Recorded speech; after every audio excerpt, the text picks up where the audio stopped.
예, 오늘부터 이제 우리가 다윗 왕의 이야기를 좀 나누려고 하는데 그 전에 오늘 이제 시작하는 그 첫 번째 시간이 되겠습니다. 그래서 하나님의 마음에 합한 사람 다윗 그리고 청년 이렇게 하려고 했는데 너무 길어가지고 그냥 하나님께 합한 청년이라는 제목으로 몇 주간 말씀을 좀 나누려고 합니다. 먼저 우리 주보 잠깐 같이 보도록 하겠습니다. 이번 주에 제일 중요한 건 뭐가 있죠, 여러분? 예? 수련회. 예. 제 생일 이렇게 하면 안 되고, 예. 이번 주는 생일도 참 많네요. 주보에 보니까.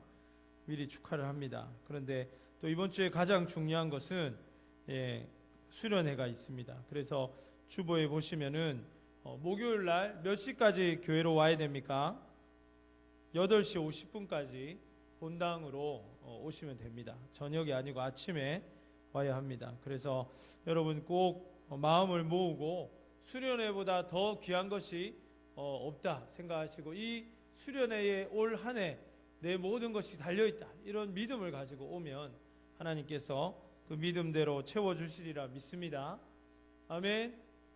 예, 안 믿깁니까? 예, 믿음으로 예, 고백하고 오시기를 바랍니다. 그리고 박지은 자매라고 우리 희숙 자매 동기라던데 그죠? 여러분 아는 사람은 아는지 모르겠는데 이제 제가 오늘 알았는데 이번 주 토요일 그러니까 우리 수련회 마치는 토요일 날 결혼식이 있다고 합니다. 여러분. 그래서 지인 되시는 분들은 꼭 참석해서 축하해주고 하시면 좋을 것 같습니다. 저도 사명을 가지고 예, 갈 것 같습니다. 그래서 담임 목사님 각오를 하셔가지고 예, 사명을 가지고 갈 텐데 여러분 또 아시는 분들은 같이 축복해 주시면 좋을 것 같습니다. 나머지 광고들은 여러분 주보를 참조하시고 오늘 이 인터뷰 앤 칼럼에 보시면 순서가 나오는데 이번 수련회에는 커뮤니티 빌더스라는 주제로 이제 열리게 되고 제목으로 열리게 되고 그래서 만남이라는 제목 이성교제 특강을 포함한 만남이라는 제목으로 제가 이제 강의를 좀 하려고 합니다. 큐티랑 이제 이 두 가지를 집중적으로 할 텐데 좀 많이 오시고 특별히 지금 우리 교제하는 사람들 많이 있어요. 그리고 자기가 교제하는 걸 모를 거라고 생각하고 교제하는 커플들도 제가 알고 있습니다, 여러분. 안 찾아오네 아직도. 그래서 기도를 받지 않고 그렇게 교제하고 있는 커플들도 있는데 아무튼 이번 수련회 때는 꼭 와서 예, 이성교제도 듣고 또 여러분들도 같이 또 잘 듣고 해서 좋은 교제, 좋은 만남들이 우리 청년반에 또 있기를 바랍니다. 예, 큐티 세미나도 이번 수련회 가운데 강의가 2번 있습니다. 그래서 꼭 오셔서 어떻게 하면 우리가 더 하나님의 말씀을 잘 묵상하고 누릴 수 있는가 이 부분을 우리가 잘 좀 바라보면 좋을 것 같습니다. 예, 우리 다시 한번 인사하시겠습니다. 우리 앞뒤 좌우로 인사하실 때 수련회에서 뵙겠습니다. 우리 한번 인사하겠습니다. 예, 수련회에서 다 만나길 바랍니다. 예, 보니까 많이 등록했던데 예, 부분 참석자도 꼭 등록을 해주셔야 우리가 이제 식사라든지 여러 가지 준비들을 할 수가 있어요. 그 강의 이런 것. 그리고 선택 특강이 있습니다, 여러분. 선택 특강이 있는데 뭐 최고의 강사진으로 이제 구성이 됐습니다. 그래서 우리 사랑하는 부장 집사님과 또 부감 집사님 그리고 또 우리 박준재 집사님 그리고 김동현 집사님 그렇게 4분이 강의를 준비하고 계십니다. 그래서 너무너무 귀한 강의가 될 거라고 확신이 들어요. 그래서 여러분들 기대하시면서 예, 꼭 참여해 주시면 감사하겠습니다. 네, 우리 말씀 나누겠습니다. 여러분 곤불 10년 화무 11홍이란 말 들어봤습니까? 예, 뭐 이렇게 어디 뭐 중국 고사성어가 나오는 그런 말 같은데 그런 말입니다, 여러분. 그래서 이 곤불 10년 권력은 10년이 가지 않고 화무 11홍 어떤 꽃도 10일 이상 이렇게 10일이 지나면 그 아름다움이 잃는다 뭐 이제 이런 의미인데 인생과 세월의 어떤 덧없음 이런 걸 말할 때 주로 쓰는 단어 이제 문구죠. 그런데 이 권력이라는 것이 참 그런 것 같습니다. 우리가 지난주에는 또 10개월 만에 말도 많고 탈도 많아가지고 말을 한 번 잘못한 게 아니고 뭐 여러 번 잘못해가지고 결국은 장관에서 이렇게 이제 실각하는 그런 우리 장관도 이번에 보게 되었는데, 이 권력이라는 게 그런 것 같아요. 영원할 것 같고 권력에 한번 도취가 되면 도저히 놓을 수 없는 것이 권력이라고 하는데, 그 권력도 아무리 좋아봐야 10년이 가지를 않는다는 것입니다. 그러나 이 이스라엘 왕의 이 자리는 권불 10년이 아니라 원래는 평생 가야 하는 그런 자리였습니다. 하나님께서 처음에 이 이스라엘 백성들에게 왕을 허락하실 때 잠깐 이 몇 년 다스리고 끝내라는 것이 아니라 일평생, 그리고 이 사울의 왕위가 영원하도록 하기 위해서 하나님께서 그 왕을 세워주셨는데, 오늘 본문에 보니까 하나님께서 이 사울을 선택하신 것을 후회하시고 그를 이미 버렸다고 이야기하시는 것을 우리가 보게 됩니다. 사랑하는 여러분, 꿈꾸며 시작하고 많은 사람의 기대와 축복을 가지고 시작했던 일들이 실제로 그렇게 끝이 나야 되는데 그렇게 끝나지 못하고 도중에 안타까운 것으로 이렇게 끝이 나고 도중에 문제가 생겨서 중도에 포기가 되거나 낙마가 되는 그러한 일들을 우리가 보게 되는 것입니다. 우리의 삶도 마찬가지죠. 꿈을 가지고 시작했던 여러분의 직장 생활, 그리고 여러분의 캠퍼스의 생활, 이러한 것들이 죄송합니다, 여러분. 한 번은 하고 싶었어요. 처음부터 계속 코가 간질간질해가지고.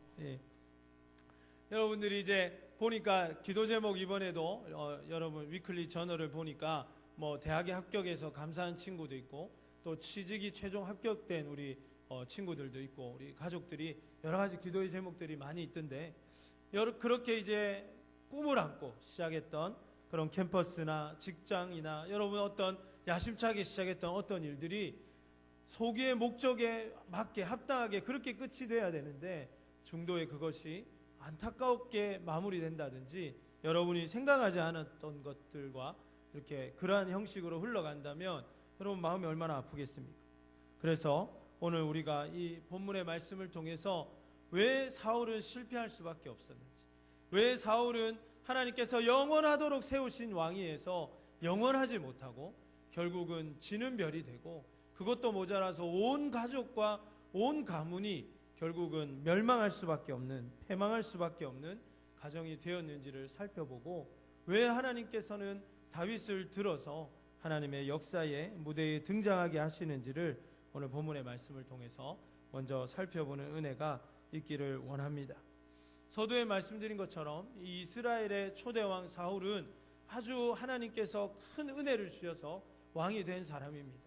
하나님께서 직접 다스리는 이스라엘에 많은 백성들이 무지하게도 우리에게도 왕을 달라고, 우리에게도 왕을 달라고 계속 하나님 조릅니다. 그러자 하나님께서 내가 너희의 왕인데 무슨 왕이 또 필요하냐 이러니까, 사람은 눈에 보이고 사람은 손에 잡히는 거 좋아하죠. 그러니까 눈에 보이지 않는 하나님 말고 막 기도해야 한 번씩 음성 들을까 말까 하는 하나님 말고 그냥 바로 우리의 눈에 보이는, 그리고 우리도 뭔가 좀 폼나게 어디 외국에 갈 때도 저분이 우리 왕이다 하고 가마 타고 이런 분이 좀 있으면 좋겠다, 계속 이렇게 졸라가지고 하나님께서 사울을 이렇게 임명을 해주십니다. 그러나 이 사울이라는 사람을 보니까 이 사람은 그냥 아주 멋진 사람이에요. 다른 사람보다 사울은 머리가 하나 더 있었어요. 그죠? 머리가 2개가 아니고 키가 그만큼 컸다는 거예요. 그리고 아주 잘생겼고, 사울은 집안도 아주 명문 집안입니다. 성경을 보면 아주 뼈대 있는 집안의 부유한 귀족 출신의 누가 봐도 이 막 찰스 같은 그런 사람이 바로 이 사울이었다는 거예요. 그런 사울이 하나님의 성령에 충만하고 하나님의 영에 감동되어서 그렇게 하나님의 일들을 해내게 되고 그렇게 왕위에까지 오르게 되었습니다. 그러나 오늘 우리가 1절의 말씀에 보니까 그 사울이 어떻게 됐습니까? 하나님께서 그를 버렸다고 이야기를 하십니다. 오늘 본문의 1절에 보니까 하나님께서 사무엘 선지자에게 이르셔가지고 이제 새로운 왕을 세우라고 그렇게 말씀하시는 것을 오늘 우리가 보게 되는 것입니다.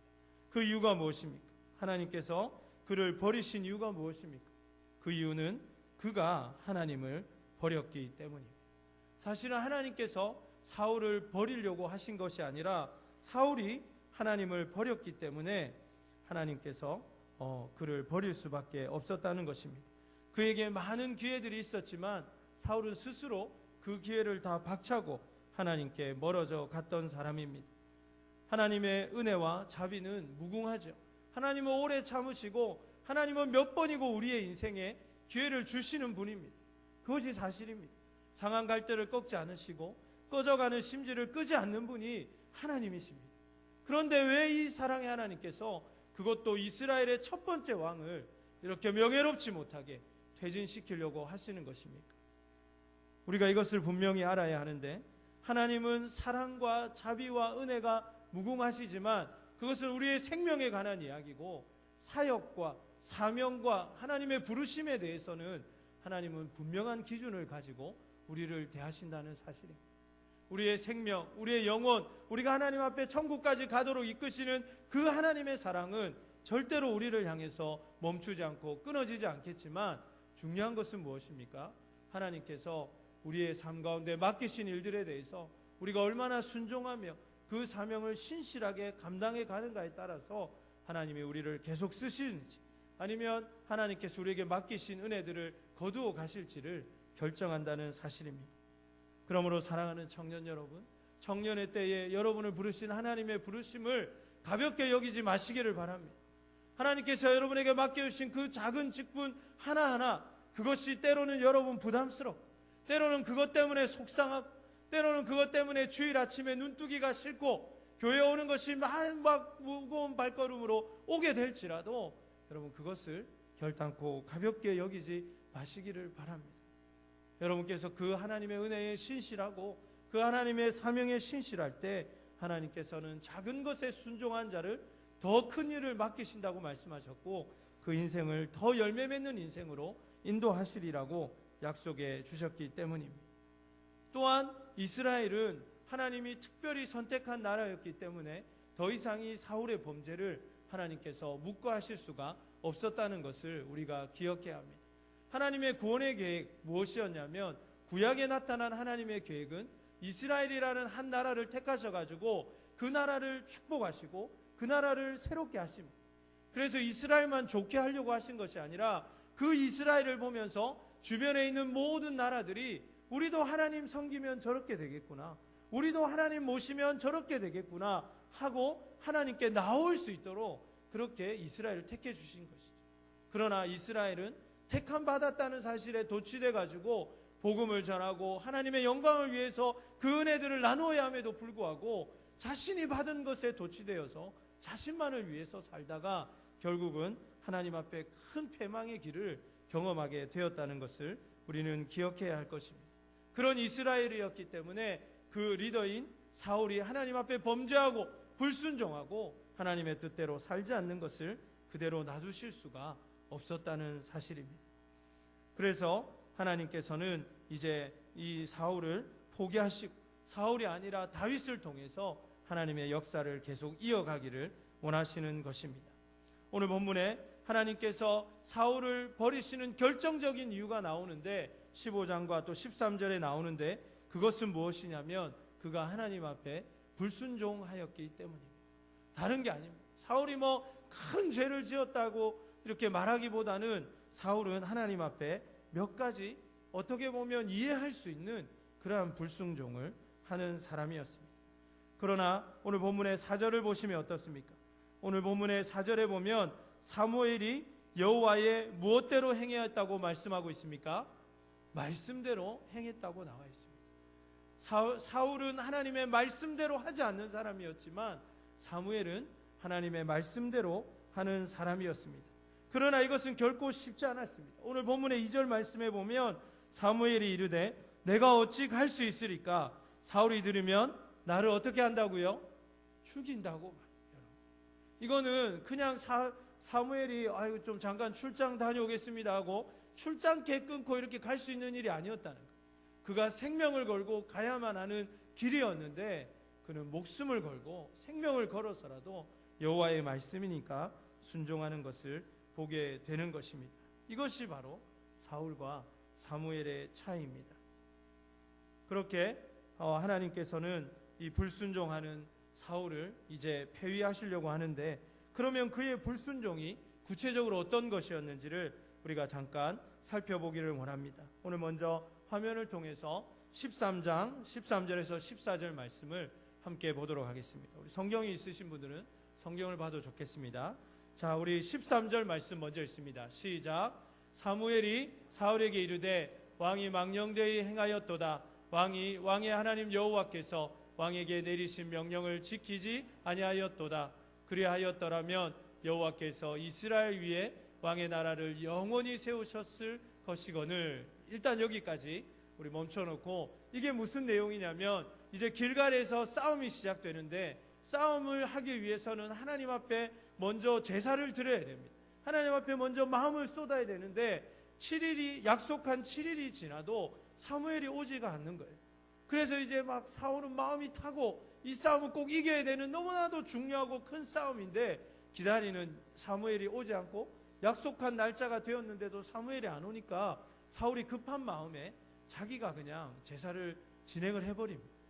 어떻게 보면 7일이 지났고, 어떻게 보면 사울은 기다릴 만큼 기다린 거 아닙니까? 그리고 다른 사람도 아니고 자기는 유일한 이스라엘의 왕이고 또 이스라엘의 초대 왕이잖아요. 첫 번째. 그렇기 때문에 나도 성령 충만하니까 그래도 내가 왕인데 하고 살짝 상황이 그러니까 그럴 수 있다고 생각하고 사울이 그렇게 제사를 지낸 것입니다. 그리고 제사가 마치자 마침 이제 사무엘이 딱 도착해가지고 지금 하는 말이 오늘 본문의 13절 말씀입니다. 우리 14절 말씀도 읽겠습니다. 시작. 지금은 왕의 나라가 길지 못할 것이라 여호와께서 왕에게 명령하신 바를 왕이 지키지 아니하였으므로 여호와께서 그의 마음에 맞는 사람을 구하여 여호와께서 그를 그의 백성의 지도라도 삼으셨느니라 하고. 아멘. 이제 일이 이렇게 된 거예요. 이쯤 되면 이제 사울이 정신을 바짝 차리고 다음에 다시 실수하지 않아야 되잖아요.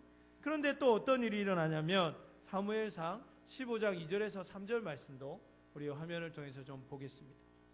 우리 좀 몇 구절 봐야 되는데 여러분 잘 집중해서 보면 좋겠습니다. 읽겠습니다. 시작. 만군의 여호와께서 이같이 말씀하시기를 아멜렉이 이스라엘에게 행한 일 곧 애굽에서 나올 때에 길에서 대적한 일로 내가 그들을 멸하노니. 3절입니다. 지금 가서 아멜렉을 쳐서 그들의 모든 소유를 남기지 말고 진멸하되 남녀와 소아와 젖먹는 아이와 우양과 낙타와 나귀를 죽이라 하셨나이다 하니. 예, 하나님이 지금 사울 왕에게 뭘 명령하셨습니까? 아멜렉을 가서 모두를 진멸하되 뭐까지 진멸하라는 거예요? 아이도 남기지 말고 그들의 가축도 남기지 말고 모두 다 진멸하라고 명령을 하십니다. 9절 말씀 한번 보겠습니다. 읽겠습니다. 시작. 사울과 백성이 아각과 그의 왕과 소의 가장 좋은 것 또 기름진 것과 어린 양과 모든 좋은 것을 남기고 진멸하기를 즐겨 아니하고 가치 없고 하찮은 것은 진멸하니라. 어떻습니까, 여러분? 진멸하라는 말씀은 순종을 했어요. 그러나 무엇을 순종하지 않았습니까? 모든 것을 진멸하는, 모든 것, 세자잖아요. 그죠? 세자. 그거 하나, 히브리 단어는 하나인데 그냥 그거 한마디만 순종하지 않고 다 한 겁니다. 다 했는데 11절 말씀 한번 보실까요? 예, 읽습니다. 내가 사울을 왕으로 세운 것을 후회하노니 그가 돌이켜서 나를 따르지 아니하며 내 명령을 행하지 아니하였음이니라 하신지라. 사무엘이 근심하여 온 마음을 여호와께 부르짖느니라. 아멘. 22절과 23절을 한 번 더 읽겠습니다. 사무엘이 이르되 여호와께서 범죄와 다른 제사를 그의 목소리를 청종하는 것을 좋아하심같이 좋아하시겠나이까. 순종이 제사보다 낫고 듣는 것이 수장의 기름보다 나으니 이는 거역하는 것을 점치는 죄와 같고 완고한 것은 우리에게 절하는 죄와 같음이라. 왕이 여호와의 말씀을 버렸으므로 여호와께서도 왕을 버려 왕이 되지 못하게 하셨나이다 하니. 아멘. 여러분, 이 딱 두 가지입니다. 어떻게 보면 그렇게 크지 않고 사울에게도 할 말이 있었어요. 사무엘이 왜 이렇게 했냐고, 왜 하나님 말씀에 순종하지 않았냐고 이렇게 물어보니까 사울이 뭐라고 대답했냐면, 아니 내가 다 진멸했는데 하긴 했는데 진멸하려고 보니까 막 우양이 너무 좋은 거예요. 이래가지고 야, 이거는 하나님 앞에 번제로 드려야 되겠다. 그래 생각이 들어가지고 자기 그걸 빼왔다는 거예요. 얼마나 은혜 되는 얘기입니까? 많은. 그러나 이거 하나님 뜻이 아니었다. 하나님은 그런 제사를 받지 않는다. 그래서 순종이 제사보다 낫다는 게 그 말씀입니다. 내가 너에게 원하는 제사 그런 게 아니라 네가 아무리 좋은 번제를 가지고 나한테 와도 내가 그거 기뻐하지 않는다. 하나님 우리에게 원하시는 제사는 무엇입니까? 순종인 줄로 믿습니다. 하나님 말씀을 듣는 것을 하나님 더 기뻐하신다는 거예요. 여러분이 하나님 앞에 수천억 원을 가지고 와도 그것이 하나님과 관계없는 삶으로 번 돈이면 하나님 그거 받지 않겠다는 거예요. 여러분이 이 시간에 앉아가지고 예배를 드리는 그 마음의 중심에 하나님의 말씀을 듣고 그분의 말씀대로 이 한 주간도 우리의 평생도 살려는 결단 없이 그저 이 자리에 앉아 있다면 하나님 그 예배를 기뻐하실 수가 없다는 것입니다. 우리가 오늘 이 본문의 말씀을 새겨야 할 줄로 믿습니다. 무겁지만 그러나 중요한 거예요. 하나님께서 그토록 사랑하시고 그토록 귀하게 생각하셔서 이 영광스러운 이스라엘의 초대왕의 귀한 직분을 허락한 그 사울이지만 이 두 가지 범죄 때문에 어떻게 보면 이해할 수 있고 한편으로는 그럴 수 있는 그러한 상황임에도 불구하고 하나님 앞에 1%의 불순종이 100%의 불순종이 되었다는 것을 우리는 기억해야 할 줄로 믿습니다. 그러므로 우리가 하나님 앞에 온전한 순종을 드릴 수 있기를 간절히 소원합니다.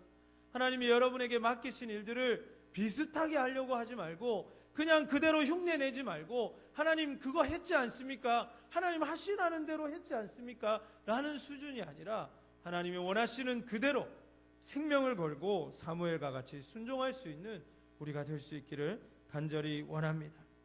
그래서 이제 하나님께 순종해서 베들레헴으로 사무엘은 내려갑니다. 그리고 오늘 본문의 6절에서 10절까지 이제 이새의 아들들을 만나게 됩니다. 근데 만나는데 오늘 본문의 6절에 보니까 첫 번째 누구를 봅니까? 사무엘이 엘리압을 보게 됩니다. 엘리압을 보니까 이 사람도 아주 키가 크고 잘생겼던 것 같아요. 그래서 이 사무엘마저도 이 성령에 충만한 하나님 최고의 선지자인 사무엘마저도 엘리압을 딱 보고 야, 이 사람이야말로 이제 사울을 대신해서 왕이 될 수 있는 사람이구나 그렇게 생각을 했습니다. 그러나 하나님께서 뭐라고 하십니까? 그의 용모와 키를 보지 마라고 하십니다. 얼마나 은혜가 됩니까? 키도 아니고 용모도 아니라는 거예요. 그래서 제가 지금 여기 있을 수 있는 것 같습니다. 중요한 것은 무엇입니까? 하나님 그런 거 보지 않는다. 이미 사울의 키와 사울의 용모에 한번 당했잖아요. 그럼에도 불구하고 사무엘은 여전히 그의 시각도 왕이라면 그래야 되지 않느냐는 그런 생각을 그도 가지고 있었다는 거예요. 우리가 생각할 때 그렇지 않습니까? 적어도 하나님이 쓰시려면 세상에 나가서도 명함에 그래도 직함이 아주 좋고 그래도 누가 봐도 좀 괜찮은 자동차를 타고 다니고 그래도 사람이 어디 내가도 그래도 뭐 이 정도 자리에 하나님 자리에 있으려면 그래도 그 사람이 좀 명품 가방 하나 들고 학력도 이 정도 되고 이래야 되지 않겠는가 우리가 생각한다는 거예요. 오늘날도 마찬가지 아닙니까? 우리가 하나님의 일을 할 때 그래도 내가 그 정도 지위와 그 정도 사회적인 지위와 그 정도 신분과 그 정도 실력과 그 정도 능력을 가지고 있어야 내가 그래도 이 자리 하나 맡을 수 있다라고 착각하면서 우리도 하나님의 기준이 아닌 이 똑같은 기준을 가지고 사람을 대할 때가 있다는 것입니다. 한 번 실패했는데도 이 대단한 선지자 사무엘도 똑같은 실수를 반복한다면 우리는 어떻겠습니까? 우리도 조심해야 할 줄로 믿습니다. 여러분 여러분의 직장을 선택할 때 마찬가지입니다. 그래도 내가 이 정도 직장을 다녀야 하나님 영광 되지 않겠느냐?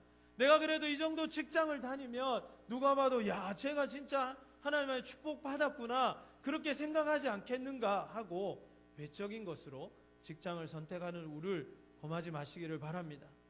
아멘. 여러분 대학도 마찬가지예요. 여러분 내가 이 정도 대학을 가야 하나님 일하지 않을까? 그거 모르는 거죠. 하나님이 가장 들어가기 어려운 대학을 통해서 일하실지 아니면 그냥 자기 집에서 독학한 사람을 쓰실지 그건 하나님 마음이에요. 하나님은 베드로와 같은 사람도 쓰셨고 바울 같은 사람도 쓰셨습니다. 다만 우리가 자꾸 외형적이고 사람이 봤을 때 멋지고 좋은 세상적인 기준으로 다가가는 것이 문제라는 것입니다. 여러분, 배우자를 선택할 때도 어떻습니까?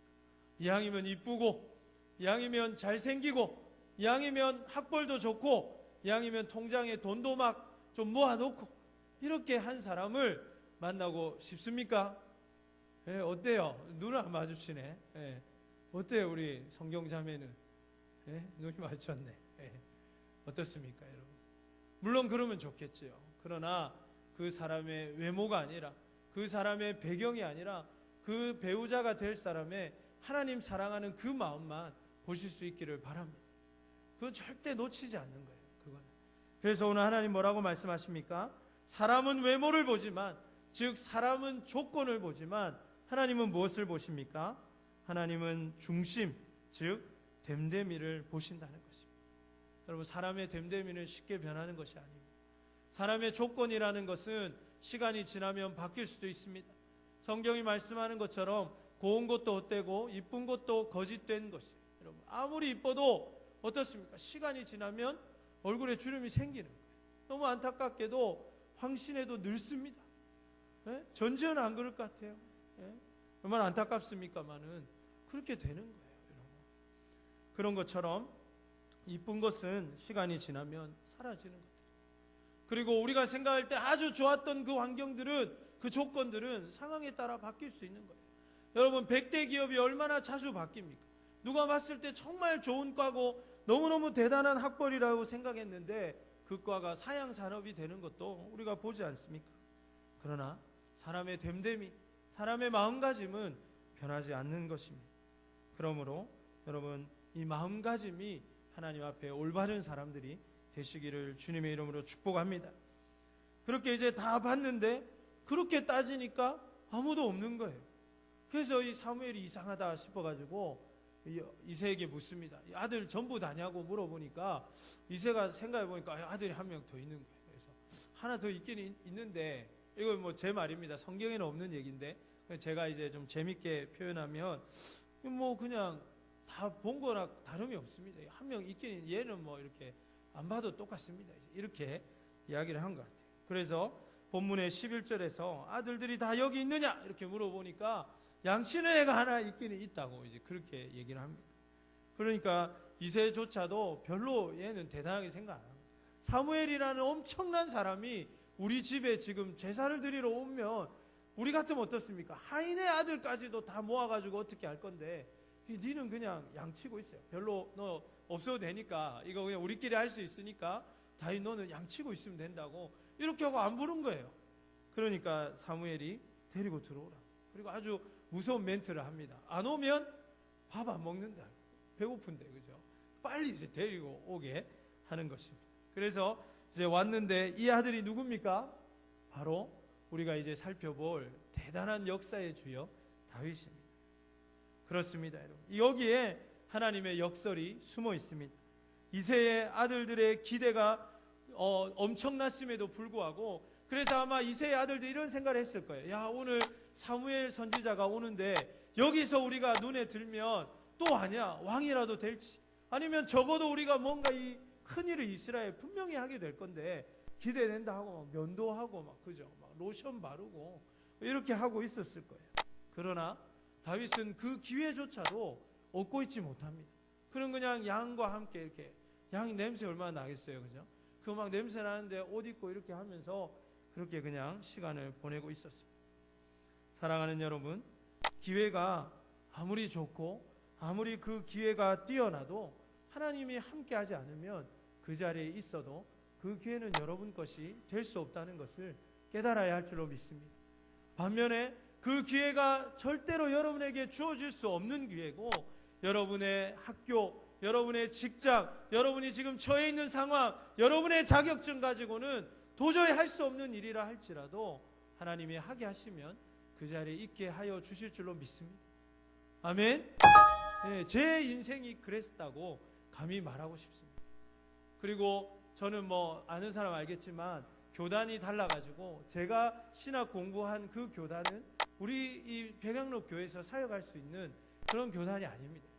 우리 교회 역사상 처음으로 제가 이렇게 이제 타교단이지만 이렇게 섬길 수 있도록 하나님이 인도하시고 또 담임 목사님께서 이렇게 기회를 주셔서 제가 이렇게 여러분과 또 이런 은혜를 나누고 있는데, 여러분 보십시오. 사람의 그러한 것들은 우리가 알 수 있는 것들이 아닙니다. 하나님이 하시면 우리의 신분과 우리의 조건과 우리의 모든 것을 하나님 뛰어넘어서 역사하게 하여 주실 줄로 믿습니다. 여러분이 그 대학을 가지 못해서, 여러분이 그 단체에 들지 못해서, 여러분이 그 과정을 밟지 못했기 때문에 쓰임받을 수 없다라는 패배의식을 버리시기 바랍니다. 그건 사단이 주는 생각입니다. 여러분이 여전히 하나님 안에 기도하고 있고 여러분이 하나님 앞에 쓰임받기 위하여 하나님의 마음에 합한 자로 준비되고 있다면 하나님은 어디에 있든지 간에 여러분을 들어서 사용하실 수 있음을 믿으시기를 주의 이름으로 축복합니다. 그래서 다윗이 오게 되었습니다. 그리고 이제 사무엘이 보니까 이 사람이 하나님이 기름 부을 자구나 하는 감동이 있어가지고 다윗에게 기름을 붓습니다. 이것이 오늘 본문의 13절까지 우리가 읽었던 내용입니다. 시간 관계 때문에 제가 다 읽지 않았는데 이제 읽지 않았던 14절과 23절까지의 내용이 이제 오늘 본문에 또 여러분과 함께 나누고 싶은 두 번째 스토리입니다. 이제 이렇게 전 이스라엘 백성들 중에 다윗이 선택을 받았습니다. 기름 부음을 받았습니다. 오늘 본문에 읽지는 않았지만 보니까 이제 이렇게 하고 나서부터 다윗에게는 여호와의 영에 크게 감동이 돼서 13절에 보니까 크게 감동이 돼서 성령이 충만한 사람이 다윗이 되었습니다. 이제 이러면 어떻게 되겠습니까? 우리 읽지 않았지만 14절부터는 안 봐도 막 큰일이 일어나야 되지 않습니까? 막 갑자기 천군 천사 와서 막 돕고 막 이새가 와가지고 야 다윗 내가 네 몰라봤다 이러고 막 이래야 되는데, 엘리압도 와가지고 네가 오늘부터 형님 해라 막 이러고 막 잠자리 내주고 막 이래야 되는데 그런 내용이 하나도 없어요. 그런 내용이 하나도 없고 그냥 아무런 일도 일어나지가 않습니다. 그리고 그냥 시간이 지나가요. 그런데 이제 14절부터 23절의 말씀해 보니까 기가 막힌 일이 일어나는데, 14절 말씀 보시면은 여호와의 영이 사울에게서 떠나고 여호와께서 부리시는 악령이 그를 번뇌하게 합니다. 그러니까 이제 사울이 악신이 들어가지고 막 머리도 아프고 막 이상해지는 거예요. 그러니까 요즘 말로 하면 발작이 일어납니다. 근데 이 발작을 멈추게 하는 게 뭐냐 고민을 해보니까 이 수금, 그러니까 지금으로 말하면 기타 같은 것인데, 이 기타 우리 종현 형제 같이 막 기타를 치니까 이게 막 잠잠해지는 거예요. 야, 종현이 그때 있었으면 군대 안 가고 왕궁으로 바로 갔을 텐데, 예, 아무튼 예, 아주 실력자잖아요, 우리 종현 형제가. 근데 그렇게 이제 예, 사울이 악신이 드니까 이제 온 그 지방에 이 기타 칠 사람을 수배하는 거예요. 근데 누가 수배를 됩니까? 다윗이 택함을 받게 되는 것입니다. 오늘 본문에 읽지 않았지만 18절의 말씀에 보면 소년 중 한 사람이 대답하여 이르되 내가 베들레헴 사람 이새의 아들을 본즉, 첫 번째 뭡니까? 수금을 탈 줄 알고. 이 본문 말씀 좀 한번 준비해 주세요. 제가 미리 말을 못 해가지고 18절에 보면은 소년 중에 한 사람이 대답하여 이르되 내가 베들레헴 사람 이새의 아들을 본즉, 첫 번째 다윗의 자격이 뭐였냐면 수금을 탈 줄 알고 이렇게 돼 있어요. 그리고 두 번째 뭐라고 돼 있냐면 용기와 무용과 구변이 준수한 자라고 돼 있습니다. 이게 다윗이 가진 두 번째 자질입니다. 세 번째 자질이 뭡니까? 여호와께서 그와 함께 있는 자다 이겁니다. 자, 첫 번째, 그럼 우리가 이제 다시 말씀을 생각해 볼 때 지금 사울이 뽑고자 하는 사람은 어떤 사람입니까? 기타를 잘 치는 사람이에요. 그거면 돼요. 우리 기타리스트 이걸 지금 찾고 있는데, 이 사람을 추천하는 사람이 뭘 지금 얘기합니까? 첫 번째, 다윗이라는 사람이 있는데 그가 기타는 어떻게 한다고요? 수금은 탈 줄 알고 잘 탄다는 얘기가 없어요. 그러니까 조건은 기타를 잘 치는 사람인데, 이 사람이 다윗을 추천하는 이유가 첫 번째, 기타는 칠 줄 안다는 거예요. 이건 기본이라는 거죠. 두 번째는 무엇입니까? 용기와 무용과 구변이 있는 준수한 사람이다. 여기서 준수하다는 건 외모를 말하는 의미가 아니고 원어적인 의미가 됨됨이가 된 사람이다, 이런 의미입니다. 그러니까 왕의 궁전에 왕 바로 옆에 있기가 괜찮다는 거예요. 사람이 용모도 괜찮고 이 구변도 좋고 무용 힘도 세고 싸울 줄 알고 이러기 때문에 왕의 보디가드 같이 비서 같이, 그리고 힘들면 막 비서 막 수첩 들고 있다가 또 막 사울이 발작하면 또 가가지고 기타 들고 와서 막 노래하고 이 다 된다는 거예요, 이 사람. 그리고 마지막으로 가장 추천하는 이유가 뭡니까? 여호와께서 그와 함께 하시기 때문에 이 악신을 쫓아낼 수 있다는 것입니다. 사랑하는 여러분, 우리 청년의 때에 여러분의 경쟁력은 무엇입니까? 여러분의 미래가 무엇입니까? 여러분이 세상의 많은 사람들과 경쟁시 무한 경쟁 시대에 싸워서 그 자리에 이렇게 올라야 되는데, 여러분이 원하는 곳에 있어야 하는데 뭐 하기 싫어도 경쟁할 수밖에 없는 그런 구조인데, 여러분 경쟁력이 뭐냐는 거예요. 여러분, 수금은 잘 타면 좋지만 오늘 본문에 말씀해 보니까 수금은 탈 줄 알면 됩니다. 더 중요한 건 뭐죠? 여러분에게 됨됨이가 되어 있어요. 사람이 인격적으로 잘 성숙되어 있어야 된다. 많은 사람 그렇게 얘기하지 않습니까? 저도 그 삼성 본부의 인사부장님 강의하는 거 제가 들어봤는데 그분이 그런 얘기 하더라고요. 다른 거 다 필요 없고 사람 실력은 6개월만 주면 우리가 그 사람 실력자로 만들 수 있대. 대학에서 공부한 거 자기들 보지도 않는다. 더 중요한 건 그 사람이 얼마나 괜찮은 사람이냐, 됨됨이를 본다는 거예요, 그분도. 그런데 더 중요한 건 뭡니까, 여러분? 오늘 본문의 마지막에 나와 있는 그가 여호와께서 함께 하신다는 그 고백이 있는 사람이었다는 것입니다. 사랑하는 여러분, 여러분이 이와 같은 평가를 주위 사람에게 들을 수 있기를 간절히 원합니다. 사람들이 여러분을 떠올릴 때, 사람들이 우리 경동 형제를 떠올릴 때 그는 실력도 있고, 그렇지만 그것보다 사람이 참 괜찮고 인격적으로 성숙돼 있고, 더 중요한 것은 하나님과 함께하는 청년이다 라는 이야기를 들을 수 있기를 간절히 원합니다. 여러분에게 모두 그러한 평가들이 있기를 간절히 원합니다. 그래서 기적과 같이 이 한 자리 있는 이 들어갈 수 없는 자리에 이새의 아들 저 시골 베들레헴에 있는 농부의 아들이 그 자리에 입성하게 되는 것입니다. 다윗은 사울과 달리 명문 집안의 아들이 아닙니다.